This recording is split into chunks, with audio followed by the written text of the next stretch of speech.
Cameroun, Issa Chiroma ouvre un gouvernement parallèle. Paul Biya pris de court, Yaoundé en état de choc.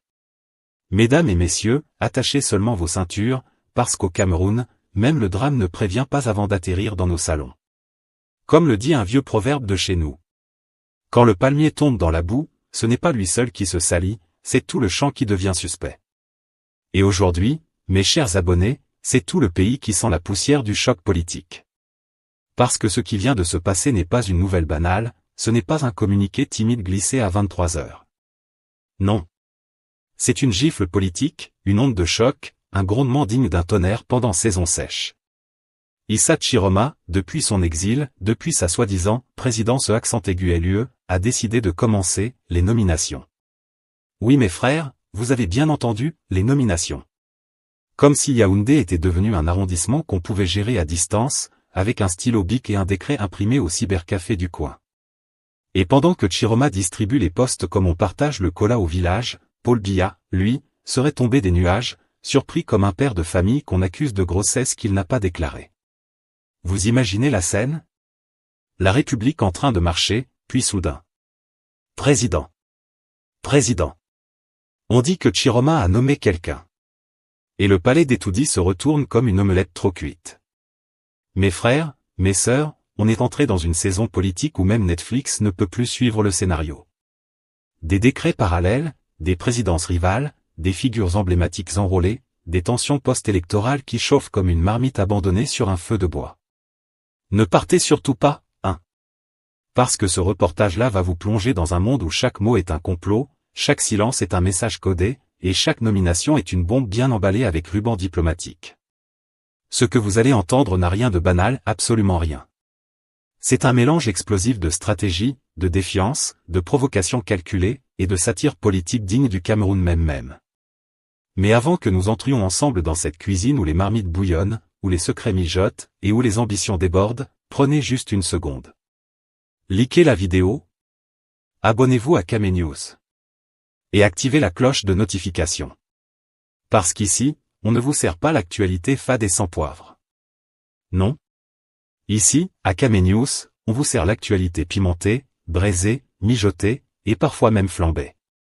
Vous êtes au bon endroit pour comprendre, rire jaune, et analyser les dessous de la politique comme on décortique l'arachide, grain par grain. Partie 1. Le décor du scandale, quand les acteurs politiques ouvrent le rideau sur un pays déjà fatigué. Mes frères, mes sœurs, prenons seulement une chaise en plastique, posons-nous, et regardons bien le décor dans lequel commence cette histoire. Parce que quand on vous dit que le Cameroun est un théâtre à ciel ouvert, ce n'est pas une insulte, c'est un constat scientifique, sociologique, spirituel, et même métaphysique. Ici chez nous, la politique n'est pas une activité, c'est une saison de séries télévisées, avec épisodes chaque semaine, rebondissements chaque jour, et acteurs qui changent de rôle comme on change de chaussettes. Et dans cette partie 1, c'est le rideau qui s'ouvre. Vous allez remarquer que chaque fois qu'un scandale politique éclate au Cameroun, ce n'est jamais petit. Non. C'est toujours une déflagration digne d'un film nigérian, cris, accusations, contre-accusations, révélations mystérieuses, sources très crédibles, vidéos qui sortent, par hasard, ministres qui parlent, ministres qui se renient, journalistes qui se transforment en prophètes, et réseaux sociaux qui prennent feu comme une casserole oubliée sur le feu. Et le peuple dans tout ça? Il regarde seulement, téléphone à la main, prêt à faire les captures d'écran pour envoyer dans les groupes WhatsApp familiaux. Mais attendez, la vraie comédie commence déjà dans la mise en scène. Le Cameroun est un pays où chaque affaire politique arrive toujours pile au bon moment, comme si quelqu'un écrivait le scénario en coulisses. Quand l'économie se fatigue, scandale. Quand l'opinion commence à se réveiller, scandale. Quand les élections approchent, super scandale. Quand un ministre éternel disparaît soudain, là c'est méga scandale plus breaking news plus breaking at plus breaking patience. Et vous connaissez le pire? Chaque acteur politique arrive toujours avec une tête très sérieuse, comme si ce qu'il s'apprêtait à dire allait sauver la République. On dirait un docteur qui vient annoncer un remède miraculeux, alors dans le décor du scandale il vient seulement changer sa version des faits. Il y a d'abord les politiciens eux-mêmes, ces grands comédiens nationaux. Des hommes et des femmes qui ont déjà développé une capacité surhumaine à jurer fidélité aujourd'hui. Ni avoir juré demain. Accuser quelqu'un après-demain. Et ensuite appeler à l'unité nationale dimanche après l'église. Quelle polyvalence! Même les footballeurs ne changent pas de position sur le terrain aussi vite que nos honorables. Ensuite, il y a les journalistes spécialisés dans les scoops impossibles, toujours prêts à annoncer. Selon nos informations. Des informations qui, étrangement, ne se retrouvent dans aucun document officiel, aucun enregistrement, aucun témoin fiable. Mais quand ils parlent, ils le font avec la conviction d'un pasteur en fin de croisade. Vous allez entendre. Nous sommes en mesure de confirmer que. Confirmer quoi? On ne sait pas, mais leurs voix tremblent tellement qu'on veut les croire. Le décor est aussi rempli de militants hystériques, ces gens qui peuvent défendre leur leader avec plus de ferveur qu'ils ne défendent leur propre vie. Pour eux, leur leader politique est forcément innocent, victime, incompris, et attaqué par le système, un mot magique qui explique tout au Cameroun. Même si le leader a été filmé en train de changer de position politique comme on change de canal TV, les militants vont dire. C'est un montage. Même si la vidéo est en 4K HDR Dolby Vision avec 3 angles de caméra. Montage. Ensuite, le décor n'est jamais complet sans les rumeurs. À mes amis. Les rumeurs au Cameroun, c'est plus rapide que MTN, plus puissant que Cantel, et plus précis que Google Maps. Dès qu'un petit mouvement politique commence quelque part, vous entendrez des phrases comme « On dit que… Il paraît que… Ma belle-sœur connaît quelqu'un qui travaille à la présidence et ils ont confirmé que… Dis donc. Donc la présidence est devenue Mbopi où tout le monde connaît tout le monde ? Mais la plus grande ironie, c'est que dans ce décor politico-comique, personne n'est jamais vraiment surpris. Parce que chez nous, quand on entend qu'un politicien a encore créé un scandale, on ne dit même plus. Ce n'est pas possible. On dit seulement. Ah, encore ? Il a fait quoi cette fois-ci ? Et c'est dans ce décor national déjà saturé de tensions, de comédies, de retournements, d'alliances étranges et de stratégies invisibles que commence votre histoire. Une histoire où chaque mot qui sort de la bouche d'un acteur politique devient automatiquement suspect, où chaque silence est une déclaration, où chaque sourire est une menace déguisée, et où chaque confidence devient une bombe médiatique. Le décor est planté. Les acteurs sont là. Les caméras tournent. Les réseaux sociaux observent. Et le peuple, comme toujours, attend la suite, en riant jaune, parce qu'au Cameroun, même la souffrance a appris à sourire. Partie 2 Le retournement spectaculaire, quand la parole politique devient acrobatie nationale. À mes frères, mes sœurs, c'est ici que le film commence vraiment, parce que si on vous a dit que la politique camerounaise est un long fleuve tranquille, on vous a menti avec conviction. Ce qui s'est passé dans cette partie 2 mérite même la médaille olympique de la gymnastique diplomatique. Le Cameroun n'a pas encore gagné la Coupe du Monde, mais pour changer de position politique du lundi au mardi, là vraiment nous sommes champions du monde depuis les années 1980. Regardez-moi la scène, un ministre, installé depuis des décennies, connu pour ses prises de position aussi solides qu'un vieux pont en bois de village, se réveille un matin et paf. Il change de ton, de direction, de philosophie, de camaraderie politique. Certains disent même qu'il a expliqué le projet avec passion, conviction, démonstration, et peut-être même simulation 2025. Et vous voyez, au Cameroun, quand un politicien change de position, ce n'est pas une simple mise à jour. Non, c'est une réinitialisation complète du système, avec suppression du cache, effacement des cookies, et même formatage du disque dur moral. Le monsieur qui, hier encore, jurait fidélité au régime comme un élève devant son maître, se retrouve aujourd'hui en train de prendre ses distances, de faire des œillades à l'opposition, de parler en paraboles et en métaphores dignes d'un pasteur de réveil. Et les Camerounais, habitués à ces acrobaties idéologiques, se regardent seulement en disant. Donc c'est comme ça que le pays fonctionne ? Tu dis à aujourd'hui, mais demain, et c'est après-demain, et personne ne t'arrête. Oui mes chers, personne. Parce qu'ici, la parole politique est comme l'armatan, elle change de direction sans prévenir. Et ne croyez pas que c'est le genre de retournement qui arrive doucement. Non. C'est un virage à 180 degrés chronométré, le genre de pirouette que même les danseurs de Bikutsi n'arrivent pas à exécuter sans s'entraîner d'abord. Hier, je suis le soldat loyal du régime. Aujourd'hui, je suis le fils du peuple opprimé. Demain, je suis neutre, mais vous savez que le peuple souffre. Après-demain, je ne suis ni avec eux ni contre eux, je suis avec le Cameroun. Et puis quelques semaines plus tard, bon, je vous annonce officiellement ma position nouvelle. Position nouvelle qui, en réalité, n'est rien d'autre qu'un ancien discours repeint en gris clair. Et pendant que le pays observe ce spectacle digne d'un théâtre populaire, les réseaux sociaux s'enflamment. Les internautes comparent le politicien à un caméléon sous stéroïdes. D'autres disent même que si ce monsieur participait à « Danse avec les stars », il serait éliminé parce qu'il changerait de partenaire trop souvent. Les mèmes fusent, les caricatures pleuvent, on voit des dessins de lui en train de courir avec 2 casquettes, un pied dans le régime, un pied dans l'opposition, le corps suspendu au milieu, en plein questionnement existentiel. Mais attendez, la vraie satire ici, c'est la justification. Mes amis, écoutez bien, parce que c'est la partie la plus croustillante du dossier.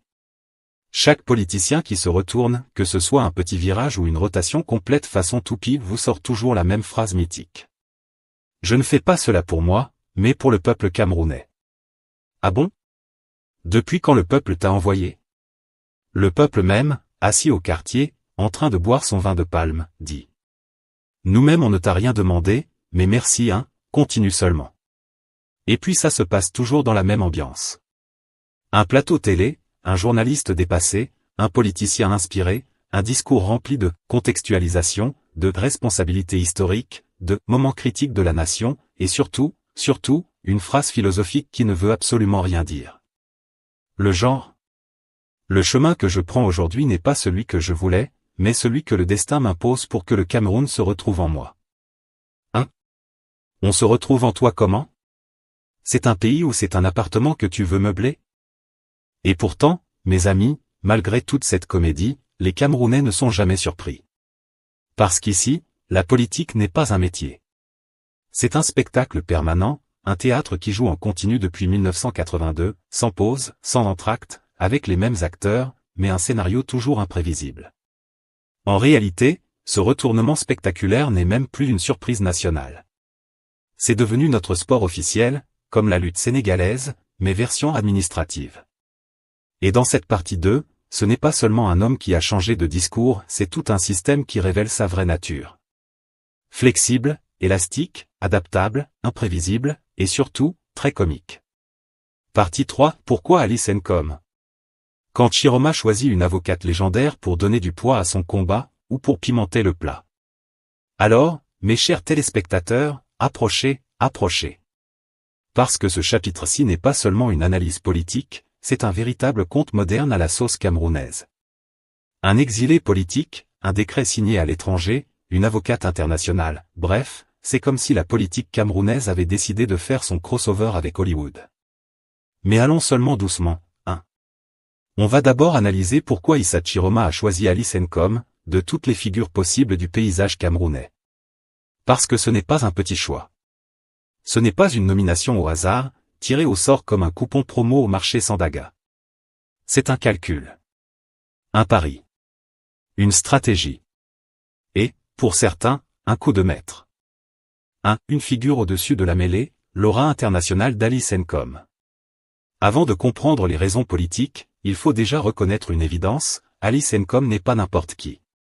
C'est une avocate connue, respectée, écoutée dans les milieux internationaux, invitée dans les conférences où même les ministres camerounais ne sont pas sûrs d'être acceptés.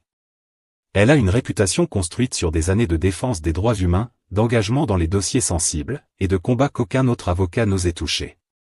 Et dans un pays où beaucoup se battent pour plaire au pouvoir, où d'autres préfèrent jouer la neutralité prudente, Alice Nkom, elle, a souvent fait le contraire.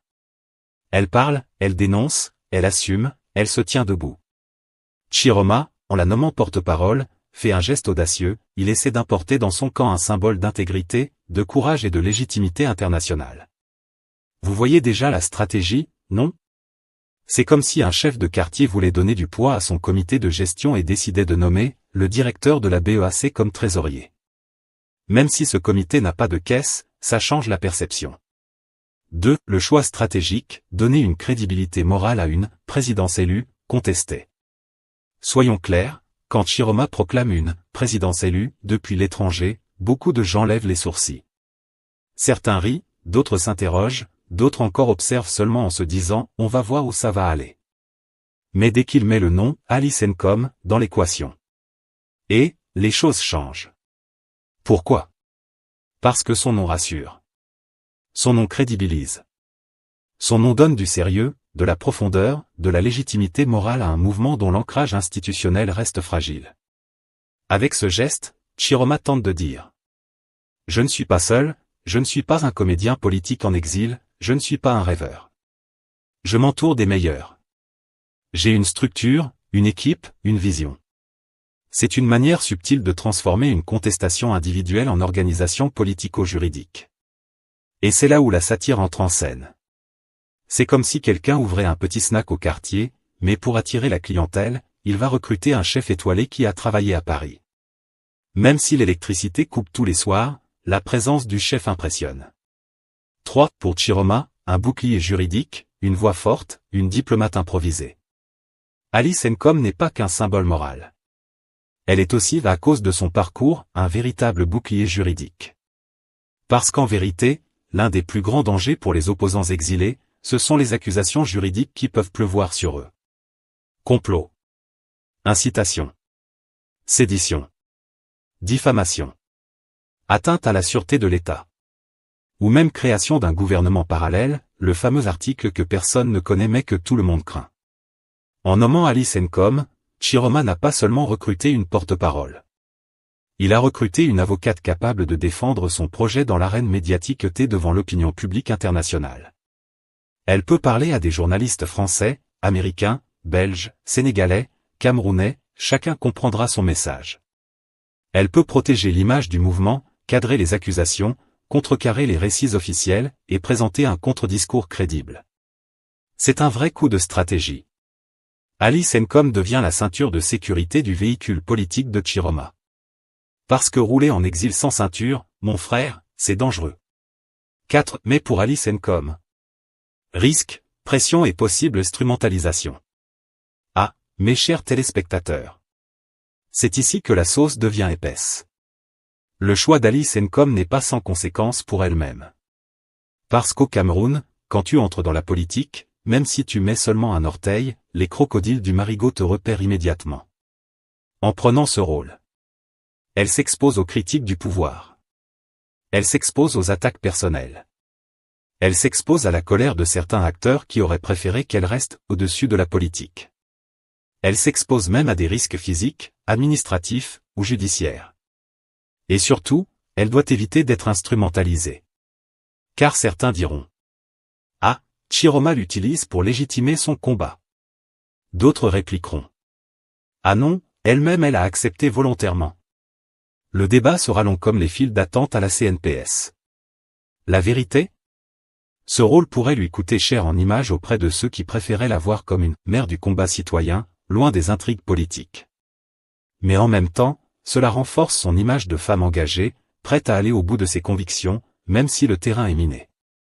5. Le calcul psychologique, Chiroma veut frapper les esprits, pas seulement les institutions. Dans la communication politique camerounaise, il y a deux façons d'avancer.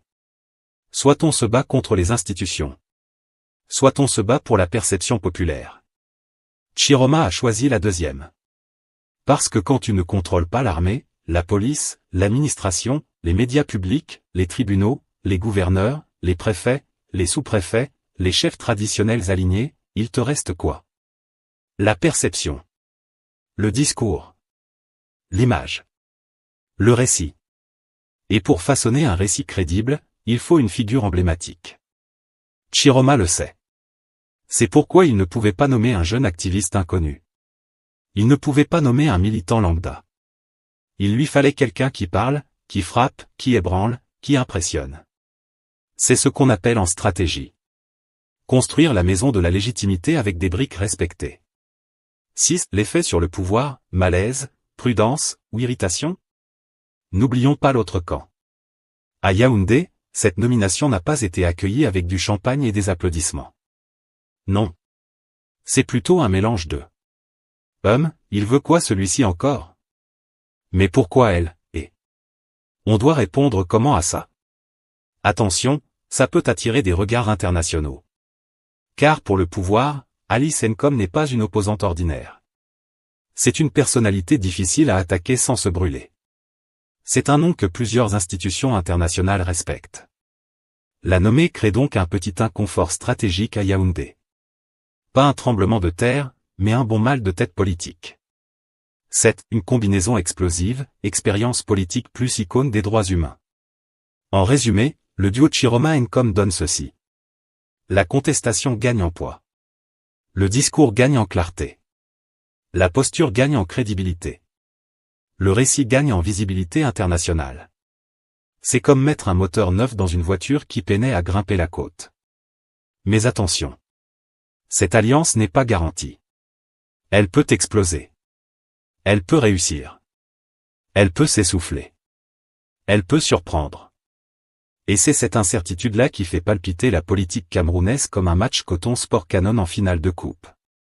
Conclusion de cette partie, un choix audacieux, risqué, mais calculé. Avec Alice Nkom, Chiroma ne change pas seulement de porte-parole. Il change de ligue. Il change de stratégie.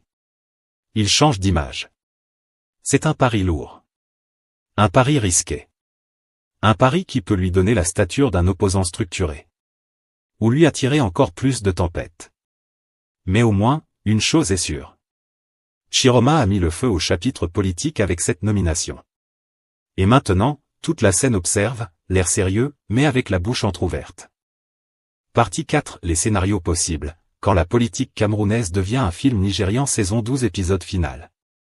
Alors, mes chers téléspectateurs, approchez, installez-vous, attachez vos ceintures, mettez même votre popcorn dans la main gauche, ce qui arrive ici n'est plus seulement de la politique, c'est la version HD de notre cinéma national, avec lumière, suspense, tension, et bien sûr cette dose de voilà que seuls les politiciens camerounais savent concocter sans huile ni marmite. Après la nomination d'Alice Nkom par Issa Chiroma depuis son exil, le Cameroun se retrouve devant plusieurs chemins possibles. Et comme on dit au quartier, quand la chèvre marche trop longtemps dans la plantation du voisin, soit elle devient amie avec le propriétaire, soit elle finit dans la marmite. Examinons donc ces scénarios, un par un, sans pression. Scénario 1, le Cameroun version diplomatique. Les chancelleries ouvrent grand les yeux. Dans ce premier scénario, on voit déjà les diplomates en train de faire ce qu'ils aiment le plus, froncer les sourcils, ajuster leurs lunettes, et dire des phrases compliquées comme « Nous suivons la situation avec une grande préoccupation ». Ah, les diplomates. La nomination d'Alice Nkom, que beaucoup dans le milieu international respectent pour son combat pour les libertés, oblige presque automatiquement les ambassades à se repositionner. Car vous voyez, quand un opposant nomme une avocate mondialement connue comme porte-parole, les chancelleries ne peuvent plus faire comme si de rien n'était. Non, non, non. Elles doivent observer, analyser, et surtout éviter de fâcher Yaoundé, parce que personne ne veut perdre sa belle villa diplomatique à Bastos pour un simple communiqué. Ainsi, les ambassadeurs pourraient se retrouver coincés entre deux chaises. S'ils ignorent Alice Nkom, on dira qu'ils cautionnent l'ordre établi. S'ils l'écoutent, même pour 5 minutes, on dira qu'ils reconnaissent une présidence élue. Résultat ? Ils vont jouer aux équilibristes comme les vendeurs de beignets qui traversent l'axe lourd sous la pluie, un pas à gauche, un pas à droite, et pas trop vite pour ne pas tomber. Et pendant ce temps, Chiroma, lui, observe.